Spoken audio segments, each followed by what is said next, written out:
Hello, this is lesson number 2 on writing a dialogue.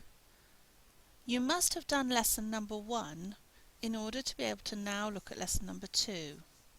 You will find the link for lesson number 1 on the screen in front of you. It's on my blog. In lesson number 1 we looked at the basics of writing dialogues. We looked at dialogue verbs. She said, she replied, she answered, she thought. And we added to that list of dialogue verbs with the verbs cry, yell, mumble, complain, scream, whisper, laugh, sigh. Today we can add some more verbs, and here is a very, very detailed list. You might wish to press pause to have a good look at this list of verbs. They are classified according to the volume, so to speak loudly, to speak in a low voice, to grumble or to mumble, and to speak to express your feelings. So press pause and have a good look at these verbs. These are all examples of verbs that will give you bonus points in the writing test. We also looked in lesson number 1 at how did she say it. So she said, okay, but how did she say it? And we looked at a number of adverbs. Now you can complete that list. Here are some more adverbs to add to your list. Again, press pause to have a look at this list of adverbs.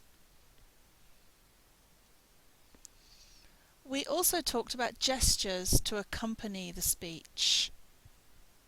She answered, frowning, banging her fist on the table, staring into the distance, pulling a long face, throwing her hands in the air, and gazing at him with hopeless longing. Those are examples of things that we saw in lesson 1. Here are some more expressions of body language for here today in lesson number 2. So again, press pause and have a good look at this link. When you put all this together, well, that's when your dialogue starts to become really vivid and dynamic. "You're not coming," Treasure yelled at her mother angrily, banging her fist on the table suddenly. That is so much more interesting to read than "You're not coming," Treasure said. So the idea is to put it all together to start to create something much more exciting. It's becoming more interesting to read, and of course it will earn more bonus points in the baccalaureate. So in lesson 1 we looked briefly at the 2 ways of presenting a dialogue. You can have a look at them again. 2 ways of approaching the dialogue. As a theatre play, Jenny, I want to go home now. Jason, nervously, are you sure? Compared with, Jenny was determined and she spoke angrily to Jason. I want to go home now, she said, staring angrily at the poor lad. He was unsure of how to react, and so he whispered nervously, Are you sure? There you have the image of the document that you should have been able to find online. So which is best, the narrative version or the theatre script? On a personal note, I always prefer the narrative version. I think it is easier to take your writing to a higher level when you use the narrative version rather than the theatre script. But that is my personal opinion. You must decide what works best for you.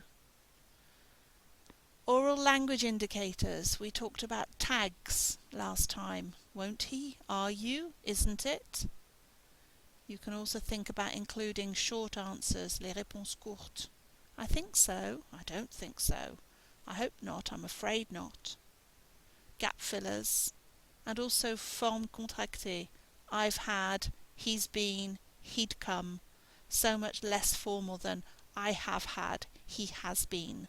And more natural, resembling more natural speech. We talked about tags. Go and have a look at the activities on tags to practice. And we've also mentioned gap fillers. You're building up your own list, so make your list more and more developed, more and more exciting, because you know what's coming. You're going to be given a picture in class, so take this as far as you can.